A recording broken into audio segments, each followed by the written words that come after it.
ఈ ఎండలకి విసిగిపోతున్నారా? అయితే పొట్టకి చల్లగా, మనసుకి హాయిగా ఉండే మంచి మ్యాంగో ఐస్ క్రీమ్‌తో మీ ముందుకైతే వచ్చానండి.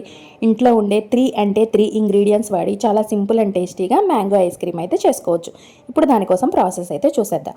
ముందుగా ఇంట్లో ఉన్న 4, 5 మామిడికాయలు తీసుకొని శుభ్రంగా చిక్కు తీసుకొని కడిగి ఇలా వీడియోలో చూపిస్తున్న విధంగా సన్నగా ముక్కలుగా కట్ చేసుకోవాలి. తర్వాత మిక్సీ జార్ తీసుకొని సగానికి ముక్కలనైతే వేసుకోండి. తర్వాత ఇందులోకి కాచి చల్లార్చిన పాలనైనా యూస్ చేయొచ్చు, లేదంటే పచ్చి పాలైనా కూడా వాడుకోవచ్చండి. నేనైతే కాచి చల్లార్చిన పాలని యూస్ చేస్తున్నాను, మీగడతో సహా వేశాను. ఇందులో టేస్ట్కి తగినంత బెల్లం యూస్ చేస్తున్నాను. మీరు ఇదే ప్లేస్లో కావాలంటే పంచదారని కూడా యూస్ చేసుకోవచ్చు. ఇవి వచ్చేసరికి యాలకులండి, తొక్క తీసి వేస్తున్నాను. ఇప్పుడైతే మనం మిక్సీ పట్టుకోవాలి. కన్సిస్టెన్సీ ఎలా రావాలి ఏంటి అనేది మీకు వీడియోలో చూపిస్తానండి. జ్యూస్ లాగా చేసుకుంటే సరిపోతుంది.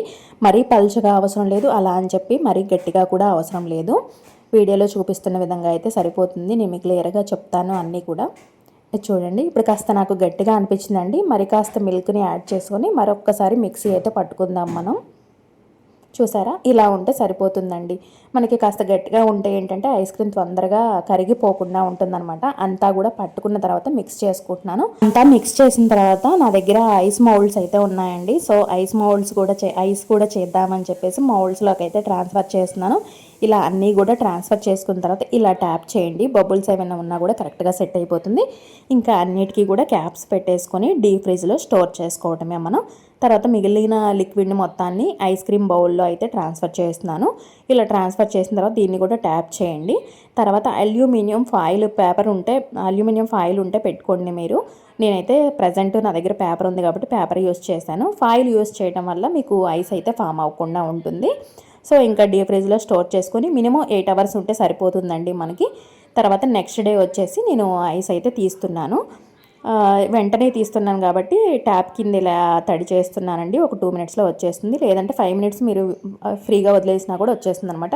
చూసారా, ఐస్ అయితే చాలా బాగా వచ్చింది. అన్నీ కూడా తీసాను. ఇంకా నేను టేస్ట్ చేసి కూడా మీకు చెప్తాను ఎలా వచ్చిందనేది.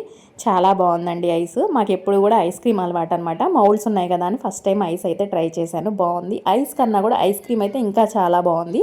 చూసారు కదా, నేను పేపర్ యూస్ చేయడం వల్ల నాకు ఐస్ అయితే ఫామ్ అయిందండి. ఇంకా నేను ఇలా ఐస్ క్రీమ్ అయితే రిమూవ్ చేసి బౌల్స్లోకి ట్రాన్స్ఫర్ చేస్తున్నాను. చాలా బాగా వచ్చిందండి. మీరు ఇంకా ఫాయిల్ యూస్ చేస్తే ఇంకా బాగా వస్తుంది. క్రీమీగా చాలా బాగుంది, చూడొచ్చు. టేస్ట్ అయితే చాలా బాగా వచ్చిందండి. వీడియో నచ్చితే తప్పకుండా లైక్ చేయండి, షేర్ చేయండి.